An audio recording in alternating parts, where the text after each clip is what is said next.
Assalamualaikum, apa kabar teman-teman semua? Semoga sehat selalu ya. Nah, pada channel ini teman-teman ya, gua akan bahas tentang konsultasi luka online ya teman-teman ya.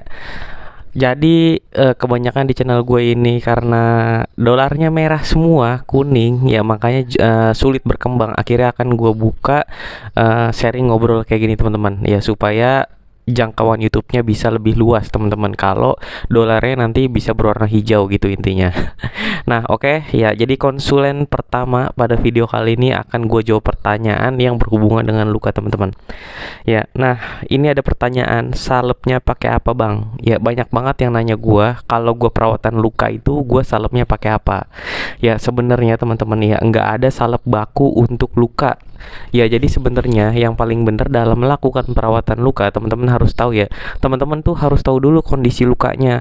Karena luka infeksi, luka biasa, ya terus luka diabetes, luka apalagi luka bakar dan lain-lain, itu tuh salepnya sebenarnya intinya teman-teman harus tahu cara perawatannya. Salep yang sering gue pakai ya itu biasanya yang gue sering pakai adalah produk gue sendiri, bukannya gue promosi segala macam teman-teman ya. Karena gue kalau datang perawatan luka biasanya memang untuk salep itu gue pas pertama kali datang itu gue pasti gunakan produk gue sendiri. Karena kalau gue menggunakan produk-produk lain ya memang harganya lumayan cukup mahal teman-teman. Ya teman-teman bisa tahulah harga-harga salep ya. Terus yang untuk luka biasanya apa yang direkomendasiin gitu kan. Yang pernah gue pakai ya sebelum gue punya produk sendiri adalah Metcovazin ya, Epitel Cream, terus apalagi Star AG ya, terus apalagi ya, Burnazin. Itu adalah salep-salep yang memang gue pakai. Tapi teman-teman ya, apa namanya, seiring pengalaman gua dalam menangani luka ya, jadi sebenarnya nggak ada salep yang paling bagus ternyata ya. Intinya teman-teman asal tahu cara perawatannya, luka akan bisa membaik dengan cepat teman-teman. Intinya seperti itu. Nah akhirnya karena kebetulan jujur aja ya, pasien gua nggak semuanya yang ekonominya tuh bagus, akhirnya gue terinisiatif untuk membuat salep dengan kandungan yang setara dengan salep-salep yang gue tadi sebutin teman-teman. Ya akhirnya gue konsultasi sama orang farmasi ya yang bisa memang membuat obat, bahan-bahan dan lain-lain. Akhirnya terciptalah produk yang memang gue buat salepnya ya, namanya Hydrazine. Jadi gue paling sering menggunakan salep tersebut. Nah balik lagi ya, untuk merawat luka itu teman-teman ada hak wajibnya kasarnya ya. Ingat aja 3M teman-teman. Yang pertama teman-teman harus mencuci luka. Mencuci luka itu juga dengan harus sabun antimikroba ya teman-teman ya. Jangan pakai sabun biasa ya, nggak mungkin ya, karena perih, ada kandungan deterjen. Jadi teman-teman bisa menggunakan sabun antimikroba, sabun khusus cuci luka ya. Kedua teman-teman bisa menggunakan cairan antiseptik ya, bisa menggunakan cairan PHMB, bisa juga menggunakan cairan HOCl ya. Gua nggak menganjurkan menggunakan betadine ya teman-teman ya, karena kandungannya terlalu pekat gitu.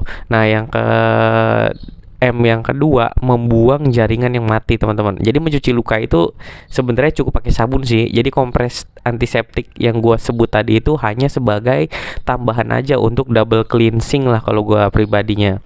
Nah terus juga M yang kedua adalah membuang jaringan mati ya. Jadi kalau lukanya itu ada putih-putihnya, ada hitam-hitamnya, itu adalah jaringan mati. Apalagi kalau luka yang dekubitus besar, dalam, putih, nah itu tuh yang bikin bau tuh yang putih-putihnya teman-teman. Sama yang hitam itu ada jaringan matinya teman-teman, seperti itu ya. Jadi usahakan membuang jaringan mati. Membuang jaringan mati ini ada banyak cara. Yang paling sering digunakan oleh orang luar negeri adalah menggunakan maggot teman-teman ya, belatung. Jadi teman-teman yang lihat di sosial media ada belatungnya, itu sebenarnya telur maggot, telur yang sengaja ditaruh di luka dan akhirnya dia pecah lah telur ya, berkembang biak, akhirnya jadi belatung. Memang sengaja ditanam.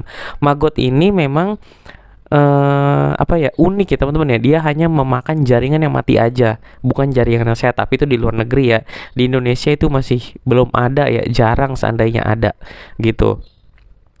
Terus membuang jaringan mati bisa menggunakan gunting ya, digunting-gunting tuh teman-teman. Ya umumnya Ya, jaringan yang warna hitam dan putih itu ketika digunting tidak sakit sama sekali. Tapi ingat ya teman-teman ya, ada beberapa pasien tertentu yang kalau digunting jaringannya justru sakit teman-teman. Ya jadi nggak semua pasien. Ya tergantung nih apa namanya masalahnya apa dulu seperti itu. Nah terus apalagi ya? Nah yang paling aman adalah menggunakan autolysis debridement teman-teman. Ya jadi autolysis debridement itu intinya semacam teman-teman apa ya? Itu kan yang putih-putih itu kadang-kadang suka agak keras ya atau nggak masih alot ya. Itu teman-teman bisa benyekin menggunakan salep. Makanya teman-teman kalau lihat di video-video gua, itu gua ngasih salep itu banyak banget. Karena memang seperti itu teman-teman. Jadi kalau kita kasih salep yang banyak terus kita tutup lukanya, itu nanti lukanya yang putih-putih itu nanti akan bonyok teman-teman. Akan hancur dengan sendirinya. Ya nanti pas dibuka biasanya di kasanya tuh banyak nempel nanah seolah-olah lukanya tambah parah. Tapi kita lihat aja perkembangannya. Umumnya untuk perawat luka itu pasti sangat paham teman-teman. Tapi untuk orang awam atau enggak orang tenaga kesehatan yang belum pernah pelatihan perawatan luka, itu pasti juga agak bingung. Ya kok malah tambah bonyok dan menyenyeh ya. Padahal tujuannya memang sengaja dibonyokin. Nah, badan kita ini itu mempunyai apa namanya? Sifat alami teman-teman. Jadi akan memisahkan jaringan yang mati dengan jaringan yang sehat dengan secara alami. Nah itulah prinsip autolysis debridement. Ya jadi membuang jaringan mati yang paling aman adalah dengan kasih salep yang banyak aja, tempelin terus tutup.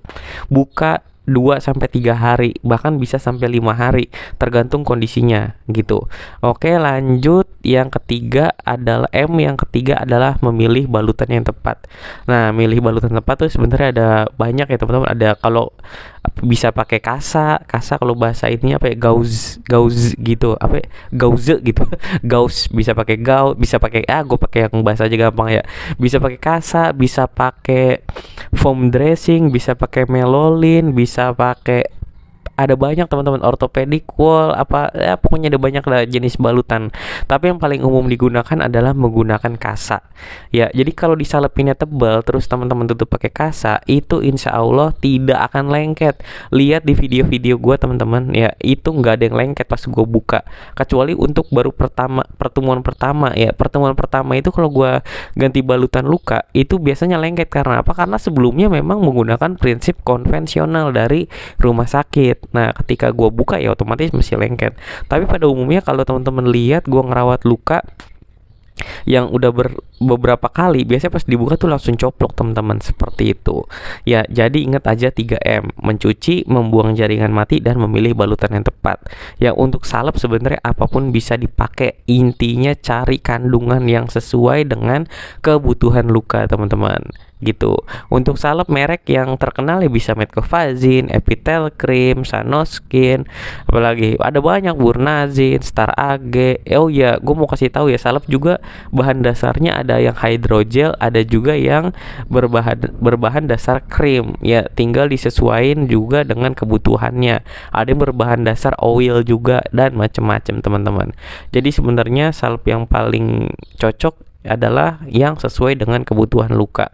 Tapi kalau teman-teman nanya apa bang mereknya, ya itu yang gue sebutin tadi, tergantung lukanya seperti apa. Metcovazine aja tuh ada tiga jenis kan, ada yang silver, hijau, sama merah. Itu tergantung untuk luka yang seperti apa gitu ya. Mungkin itu aja sih teman-teman video kali ini dari gue, semoga bermanfaat. Wassalamualaikum warahmatullahi wabarakatuh.